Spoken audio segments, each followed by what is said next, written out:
Good day, everyone, and once again, welcome to our class in Understanding the Self. So, our topic for today is Self from the Anthropological Perspectives.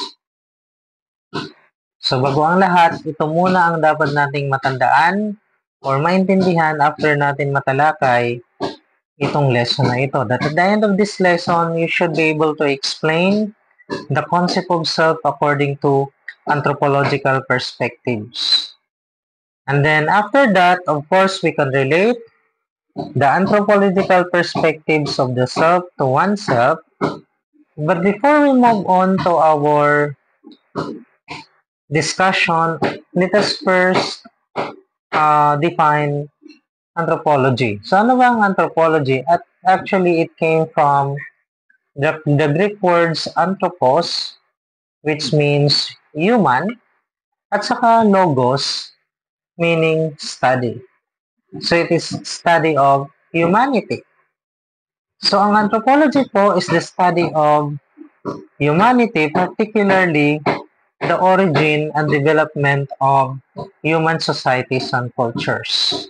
Kung titingnan nyo dyan, origin, and then how human societies develop, particularly its culture. So when it comes to the anthropological perspective of the self, hindi po mawawala yung connection natin sa ating societies as well as sa kultura na meron tayo. So, ang anthropology po ay may biological anthropology that is known as physical anthropology, which is the study of the evolution of human beings.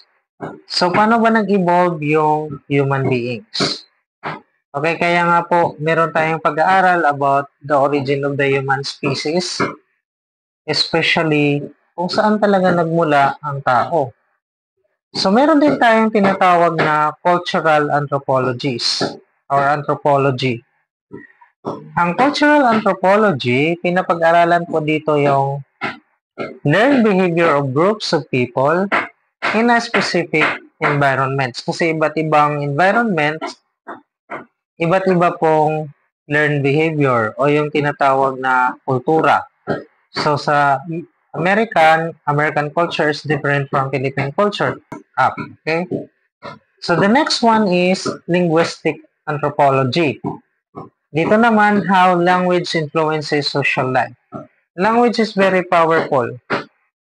Even yung paggamit natin ng lingwahe, it actually influence how we deal with other people in our society. And number 4 is archaeology. Okay, ang archaeology ay pinapag-aralan po yung past, human past through material remains like yung mga nahuhukay sa kuweba or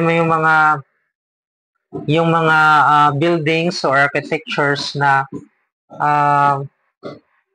nabaon na sa lupa at nakikita nila, nahuhukay nila. Like for example, yung nangyari sa kuweba dito sa Pilipinas na meron silang nahukay ng mga ornaments. It actually speaks about our human past or about our past. Ito po yung mga hindi man nagsalita or nagsasalita pero nilalarawan nila yung buhay ng nakaraan. So, paano ba nabubuo yung o how yourself emerges from the anthropological perspective? Sabi daw dito, ang ating daw physical features ay malaki ang impluensya sa pagbuo ng isang kultura. Okay? Yun po yung katotohanan. Kasi, paano daw kung ang tao ay gumagapang at hindi nakakalakad ng tuwid? Anong magiging kultura ng tao? So, kaya nga, dahil tayo ay nakakalakad ng matuwid at tayo ay nakakapag-isip, ang laki po ng naidudulot ng ating physical picture sa paggawa ng isang kultura. So, dahil tayo ay tao, tayo po ay mas malaki ang ating utak, and it actually influence doon sa kung anong kultura na gusto nating ibuo or mabuo. Pero actually sinasabi din dito that our culture influence our physical body. Like for example, pag pupunta ka sa mga tribo, right, sa iba, minsan nakikita mo ang dami nilang tato, right? Ang dami nilang tato. Yung kanilang katawan. At ang laki ng naidudulot ng kultura ng isang community, at ito ay nakaka-apekto sa kanyang physical features. Like in Africa or in other place, meron silang mga kultura na yung kanilang yung kanilang mga earrings, very big, even here, dito sa kanila, tapos ang habang buhok. It also influence the way we form our physical body. Okay? So, kung ang physical features ay naka-influence kung paano gumawa ng isang kultura, ganoon din po ang kultura in return. It also influence how we deal our physical body. Okay? Like for example, sa China, o Korea, makikita natin yung kanilang mga bahay. Okay? That is, yung cultural houses nila. It is a material. But immaterial ay intangible, hindi nahawakan, pero ang laki ng influensya nito kung paano tayo mag-isip, paano tayo gumalaw, at makisalamuha sa tao. Even to feel. Okay? Yung mga beliefs natin, etiquette, rituals, and norms. So, basically, pag self, according to anthropological perspectives, makafocus tayo doon sa kultura ng tao. Kaya nga, sinasabi dito na ang kultura is actually your identity as a person. Yun yung self mo. So kung ang kulturang Amerikano ay iba sa kulturang Pilipino, if you're a Filipino, then your identity as a self is based on your culture. Okay? So paano ba natin nakikilala or natutunan ng isang kultura? It can actually learn through enculturation. Ang enculturation po is a transmission of culture from one generation to the next. So kaya nga tinuturuan tayo na magmano, at itong mga picture na ito, maging religious at maging matulungin sa kapwa, kasi nga po, tayo ay tinuturuan.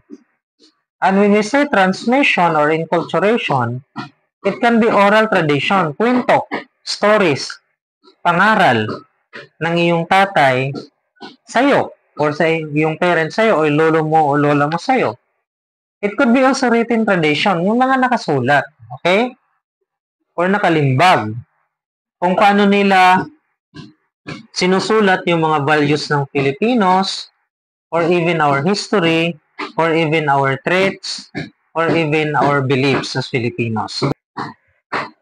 So, paano ba naka-impluensya yung kultura sa pagbuo ng self-concept or concept ng ating sarili?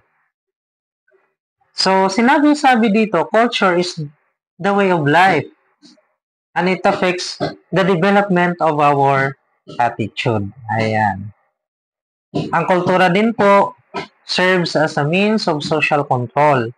Kinokontrol tayo through beliefs, practices, norms, rituals, and even the etiquette sa pamilya natin o sa lipunan, where people behave according to the norms of society. Kung ano yung norms or standard na sinusunod ng ating lipunan. So, culture shapes how you think, behave, and feel. Okay? Kaya nga po kapag hindi ka nagmano, diba, sasabihan ko, magmano ka. Kasi dapat ganun. Kasi ito ang norms natin ng community.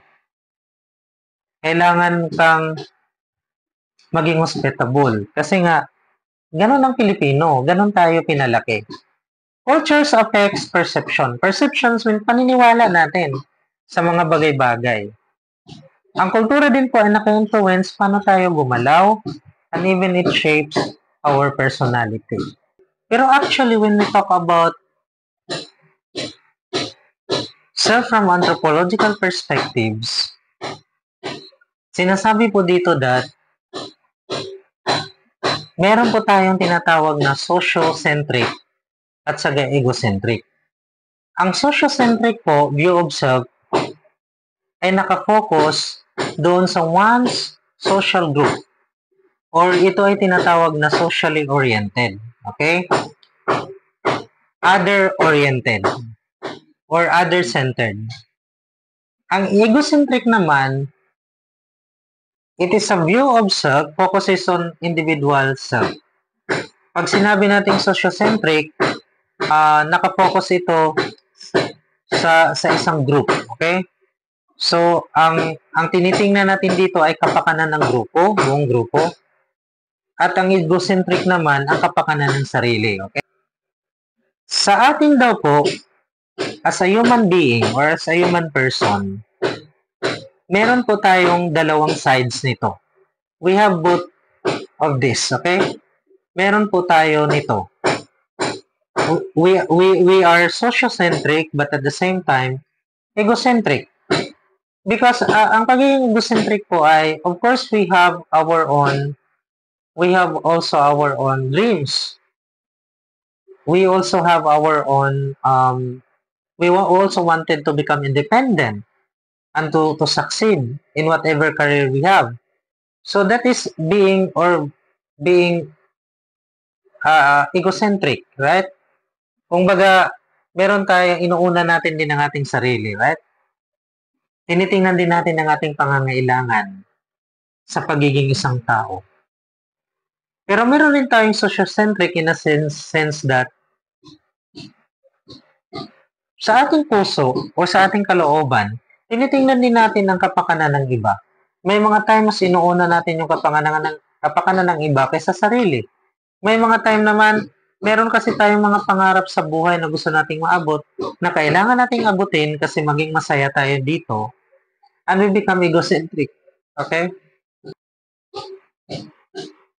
But in the social-centric culture, self-centered and egoistic behavior is devalued.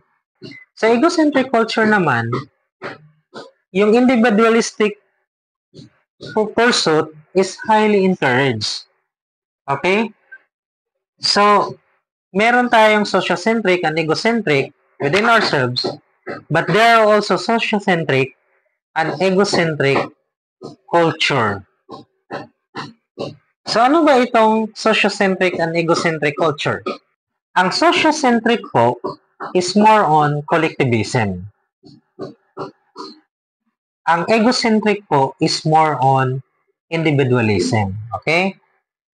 Kasi meron po tayong individualistic culture and collectivist culture or collectivistic culture. Ang individualistic culture po ay ini-encourage nila yung pagiging independent ng isang tao. That is why it is I identity. And it is mostly practiced in Western culture like US, in Europe, kasi in-encourage nila ang kanilang mga anak o yung mga tao sa lipunan na maging independent. So, the encourages individual goals relying on others is seen as shameful, okay? Mas in-encourage nila yung individual goals.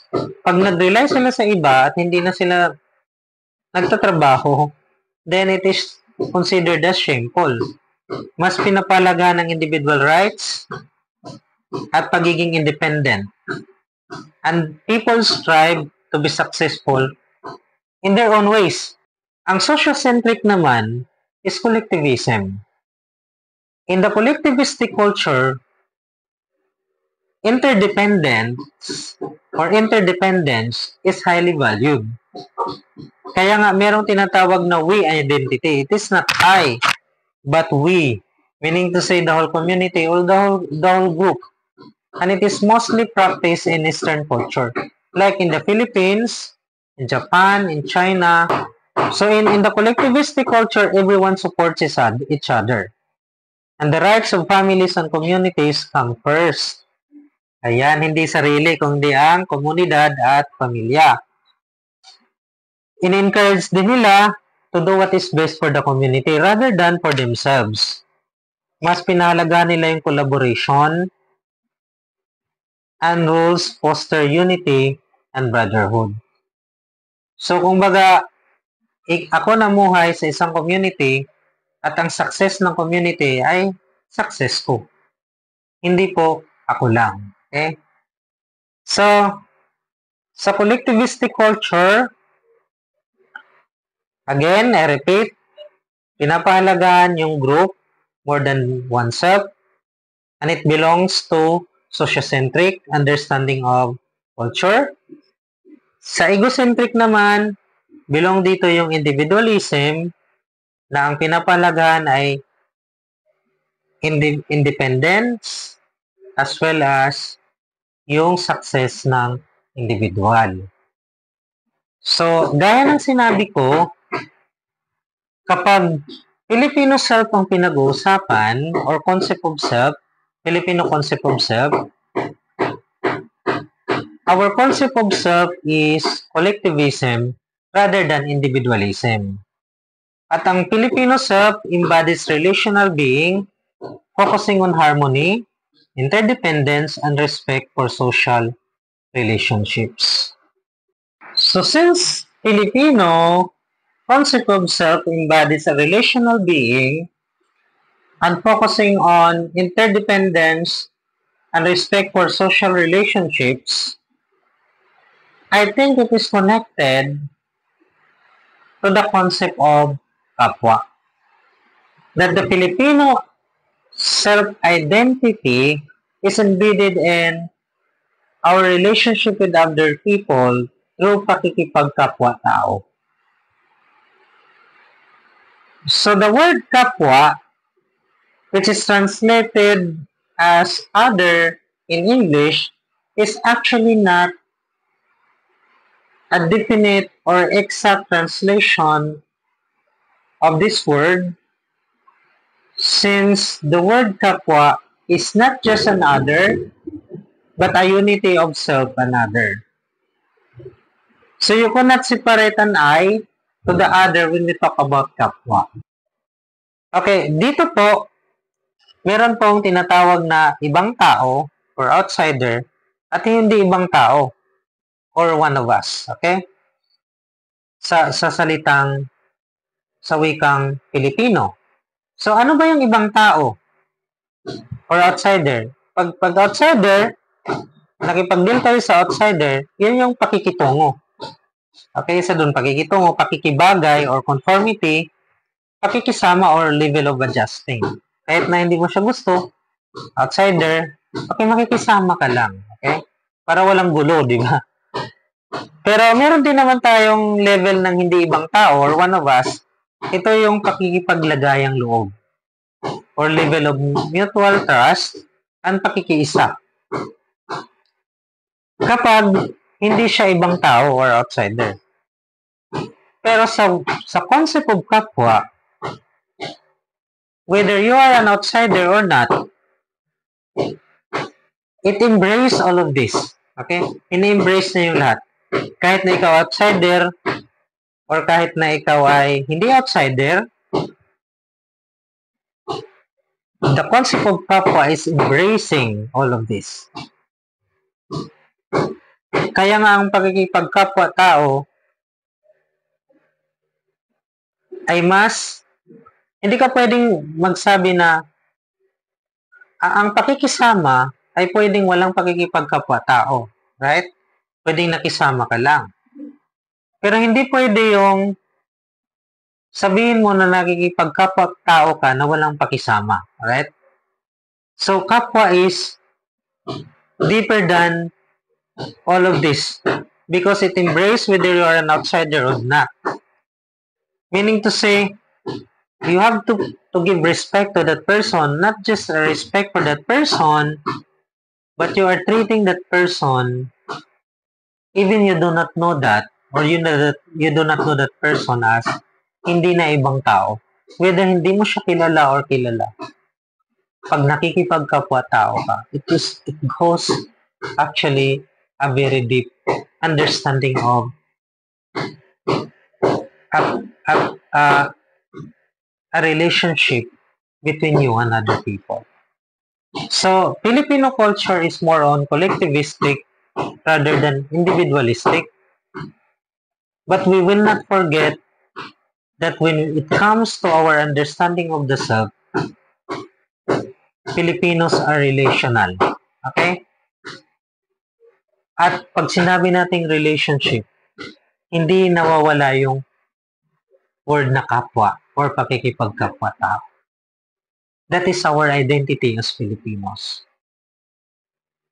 Na tayo ay nakikipagkapwa-tao because that is how we are as Filipinos. We valued other people, we valued a particular group, at nakikipagkapwa-tao tayo. So a person starts having a kapwa not because of a recognition of status, but more so because of his awareness of shared identity. Okay? The ako or ego and the iba sa akin, others, are one and the same in kapwa psychology. Hindi ako iba sa aking kapwa. Once ako starts thinking of himself as different from kapwa, the self is, in effect denies the status of kapwa to the other. Okay? So to end this class, ito po yung ating reflection. Okay? Or assignment. Who am I based on the anthropological perspective? Sino ba ako base sa lesson na pinag-aralan natin? So that will be your assignment. Try to reflect about your own culture as Filipinos and try to write down who you are based on your culture. Thank you so much and have a good day to all.